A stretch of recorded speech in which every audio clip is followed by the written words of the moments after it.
어저께 뭐 제가 그런 비슷한 말을 해드렸지만 이 정치적인 중립을 지시했다는 그 문 대통령의 말, 그 말 듣고 참 기가 막혔습니다. 정치 중립을 지시했다. 진짜로 문재인 대통령이 그렇게 할 수 있었을까? 그런 말을 어떻게 할 수가 있지?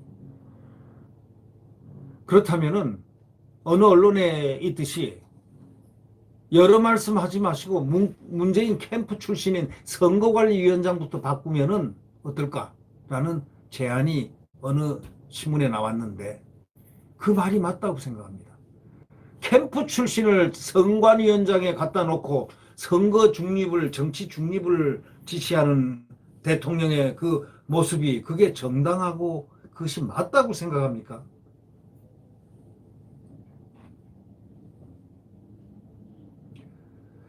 그래서 결국은 지난 5일날 청와대 수보회의 때 이제 대통령이 정치 계절이 돌아왔으나 청와대하고 정부는 철저하게 정치 중립 지키라 뭐 이렇게 지시한 것과 관련해서 정치권에서 때 아닌 그렇게 발언할 자격이 있냐 없냐 그런 논란이 지금 일어나고 있습니다. 그 논란이 그건 정상적인 논란이라고 생각합니다.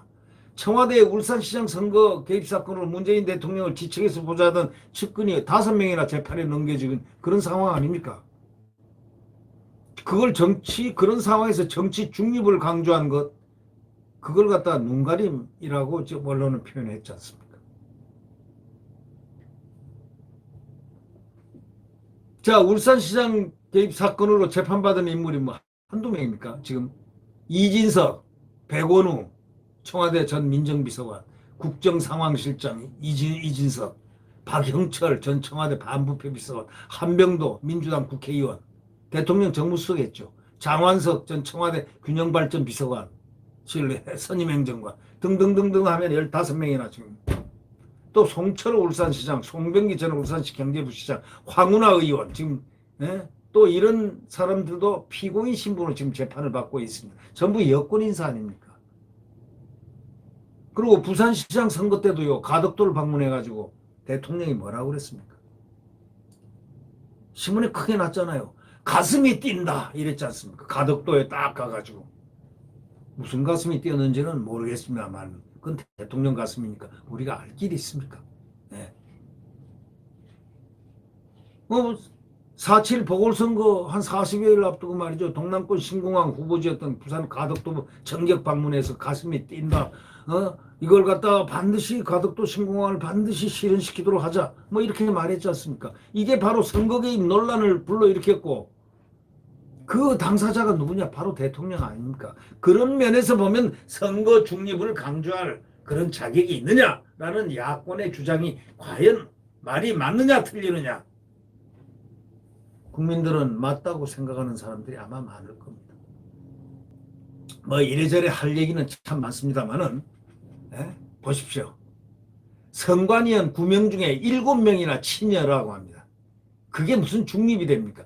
바탕이 중립이 아닌 걸 갖다가 그놓고서 말로만 대통령이 자꾸 중립이라고 그러면 오히려 국민들은 대통령을 바라볼 때 뭘 어떻게 바라보겠습니까?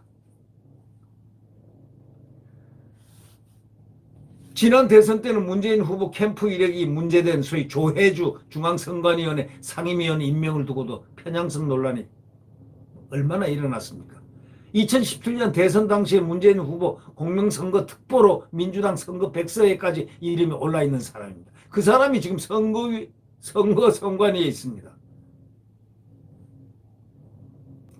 선관위원 9명 중에 7명이 문 대통령하고 김명수 대법원장하고 민주당이 추천해서 임명한 사람입니다. 선관위원은 대통령 추천 3인, 대법관 추천 3인, 여당 추천 1인, 야당 추천 1인, 여야 합의 1인으로 꾸려지는 겁니다.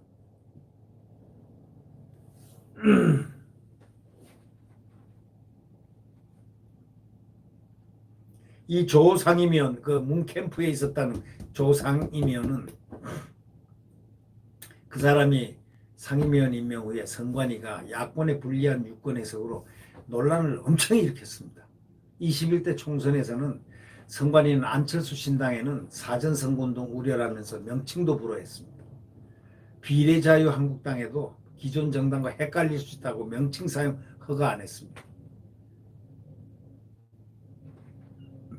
지난 서울 부산시장 보궐선거 과정에서도요.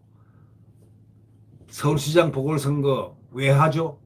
내로남불 등 표현이 특정 정당 투표 동료 문구라면서 선거법 위반이라고 결정했지만 파란색과 1번을 강조한 마포 1번과 홍보물하고 TBS에 일합시다. 일합시다.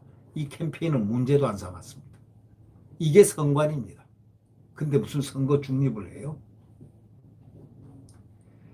그러니까 지금 이런저런 걸 보면서 문 대통령이 법을 어긴 참모를 경질하면서도 다른 잣대를 쓰며 이진석은 내 사람이라는 시그널을 준 것이다.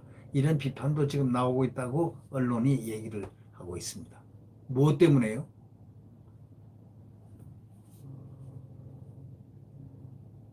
공석으로 두기 어려워 사람을 구하는 작업과 같이 진행 중이다. 지금 이광철 민정비서관이 사표 수리 이미 자기는 사표를 냈는데도 여부와 관련했는데 절차에 따라 지금 진행 중이다. 공석으로 두기 어려워서 사람 구하는 작업이다. 중이다 해서 그대로 있습니다. 수리를 안 하고 있습니다. 사표 수리 여부와도 관련해서도 이렇게 얘기합니다. 그래서 정치권에서는 문 대통령이 법을 어긴 참모를 경질하면서도 다른 잣대를 쓰면서 이진석은 내 사람이라는 시그널을 준 것이 아니냐라는 비판이 나온다고 보도했습니다. 뉴델리 보도가 인터넷 신문 뉴데일리 보도가 아주 극명하게 지금 이 보도를 하고 있습니다. 제가 이걸 몇 군데만 이렇게 뽑아서 얘기를 하고 있지만 이 내용 전체적으로 보면 말이죠. 상당히 신랄합니다. 구체적으로 팩트에 의해서 얘기들을 하고 있는 이 언론을 저는 바라봅니다. 네. 언론규제법을 또 내놨습니다. 자, 네. 구독 버튼과 엄지를 눌러주시면 감사하겠습니다. 안녕히 계십시오.